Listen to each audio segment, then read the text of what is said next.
Welcome to this explainer.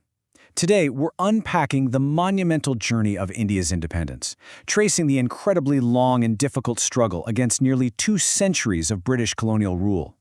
It's a story of profound resistance, massive transformation, and ultimately a world-changing shift in global power.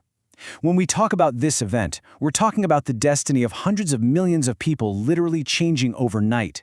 It was a moment that completely rewired the geopolitical map of the modern world. So here's our roadmap for today. We're going to cover 1. 2 centuries of British rule, 2. The rise of Indian nationalism, 3. Mass movements and resistance, 4. The post-war breaking point, and finally, 5. Independence and partition. All right, let's jump straight into part 1, 2 centuries of British rule. British influence didn't just appear out of nowhere, right? It crept in slowly over decades, initially driven by the East India Company. And think about what that actually means for a second. A private corporation gradually establishing itself as a major political and economic power over an entire subcontinent, extracting vast wealth and dominating local governance. It's wild. But then, 1857 hits. This is a massive pivot point. The rebellion of 1857 was a widespread, though ultimately unsuccessful, uprising against the company's rule, and it changed the fundamental nature of the occupation. Following this immense rebellion, the British Crown stepped in the very next year, in 1858. They stripped the company of its power and took direct, absolute control of India. The key takeaway here is this transition. A corporate monopoly was transformed into a highly militarized official empire. And that set the stage for decades of systemic subjugation. Moving right along to part 2, the rise of Indian nationalism. Okay, so the crucial turning point here arrives in 1885, with the founding of the Indian National Congress. Now, this wasn't just some gathering of intellectuals. It was a fundamental shift in how India pushed back.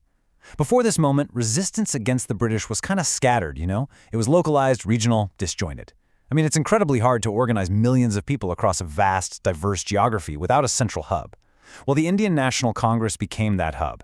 It created a vital, formalized platform for political demands. Over time, it rapidly accelerated nationalist sentiment, transforming these isolated frustrations into a unified, undeniable voice, pushing first for greater representation and eventually for total self-governance. Which brings us to part 3, mass movements and resistance. You literally cannot understand Indian independence without understanding the mechanics of nonviolent resistance. Mahatma Gandhi radically transformed the independence movement by essentially weaponizing peace. Because think about it, when you're facing a globally dominant empire armed with modern militaries, fighting fire with fire is a daunting, if not impossible, task. Gandhi's game-changing strategy involved organizing mass campaigns to challenge British rule strictly without the use of violence.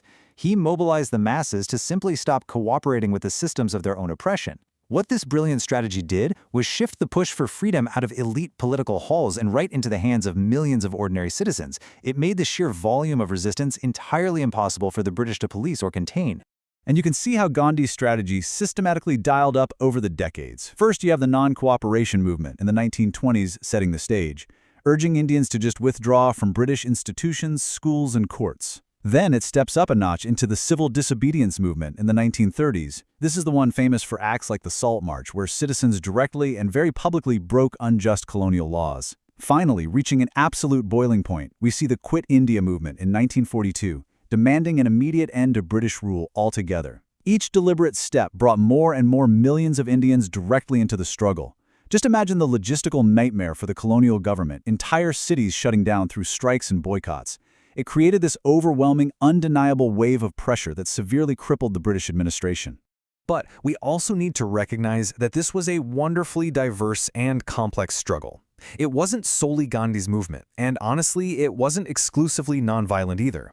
Other leaders played incredibly important roles from completely different ideological standpoints. For instance, Subhas Chandra Bose challenged British rule from an entirely different militant direction, forming the Indian National Army to fight the British with the backing of Axis powers during World War II. And beneath these prominent leaders was an absolutely immense network of underground revolutionaries, organized labor workers, radicalized students, and rural farmers, the whole shebang.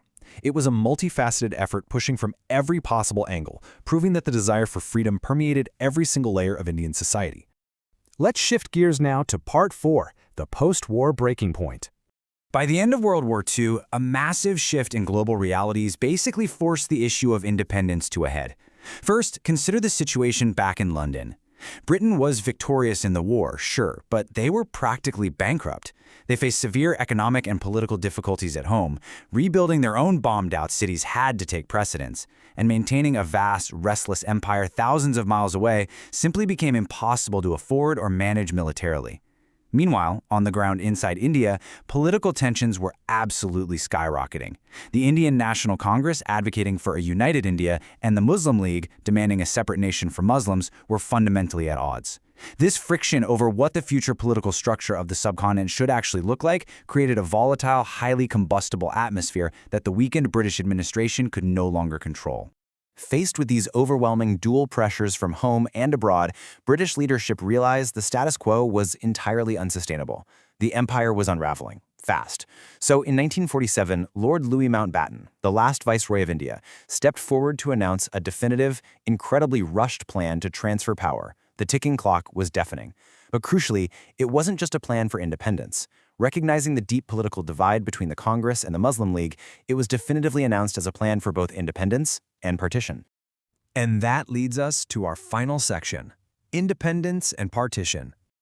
These two dates changed the world map forever, ending an empire and birthing two new nations in just a matter of hours. On August 14, 1947, Pakistan became independent. Then, literally hours later, at the stroke of midnight between the 14th and 15th of August, India emerged as a newly independent, free nation. Over 190 years of British colonial rule officially dissolved into history. Marking this monumental occasion, on August 15th, Jawaharlal Nehru became independent India's very first Prime Minister. He delivered his famously euphoric Tryst with Destiny speech to the nation. It was a moment of profound emotional release. It perfectly captured the soaring hopes of a newly sovereign people who had fought for generations to finally govern themselves and dictate their own future. However, we really have to impartially observe the profound duality of this outcome. Independence brought enormous celebrations and the beginning of a powerful new chapter of sovereignty. But that pure joy stood side by side with the grim, unspeakable tragedy of partition. Arbitrary borders were hastily drawn by a departing empire, triggering one of the largest and most chaotic mass migrations in modern human history. Millions of Hindus, Muslims, and Sikhs suddenly found themselves on the wrong side of newly invented borders. This displacement resulted in horrific communal violence, tearing entire communities apart. It was a defining period of ultimate triumph, forever intertwined with absolute heartbreak.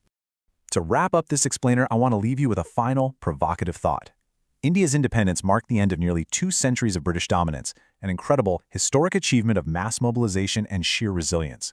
But as we reflect on that success, how does the tragedy of partition change our understanding of the true cost of national sovereignty? What is the actual human price tag of drawing new lines on a map? It's a heavy, incredibly complex question, but it's one that is absolutely essential to truly grasping this defining era in world history. Thank you so much for joining me.